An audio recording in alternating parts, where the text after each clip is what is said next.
ceremony, pick up their car, go to Signature, and take a look at your planes if you're still going to be here. So if you're going to hang around, and they'd love to come down and see your planes, and maybe the media would like to do that too. Mike Fouché, Bob McBride, and Dan Mandot, is that right? Dave Mandot. We're in the... Bob and Dave were in the Stinson, and Mike was in the Cub. And thank you so much, guys, for doing this. It was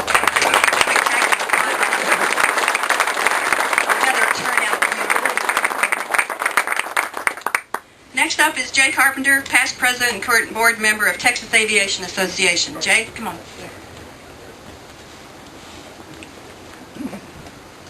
Thank you, Kathy, and thank you, everyone, for showing up today.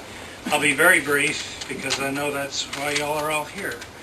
If I can, everyone that I have met that knew Mrs. Emma Browning had wonderful stories about her fortitude, if nothing else. The lady was a businesswoman beyond anything else we've ever known. So my very quick story is, in 1974, just graduated from college, and having a vast experience of crop dusting, flagging, I went to apply for a job at Mrs. Browning's office at Browning Aerial Service at Robert Mueller.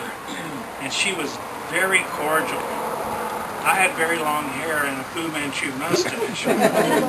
But she was very gracious, and she brought me into her office and interviewed me for probably a good 30 or 40 minutes, taking copious notes. Everything I had to say, how I used to fill up airplanes and wash them down, everything I was going to get a lineman job for, she wrote every word down. And I thought, I'm in. I got this job.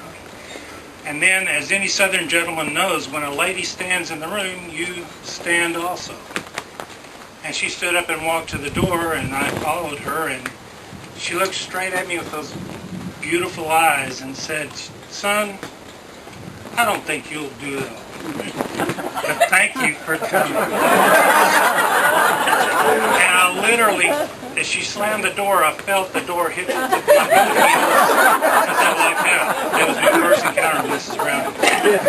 But since then, I met her on various occasions, and years would go by, and at General Aviation Summits and stuff, we would meet.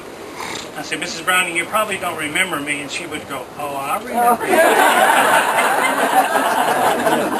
And I think that somewhere in a box in someone's attic are those notes that she took about me. I doubt that she threw anything away. I want to thank Mayor Leffingwell, Jim Smith, everyone from the City of Austin Aviation Department who worked so hard on making this happen. I want to wish a thank you for everyone who attended.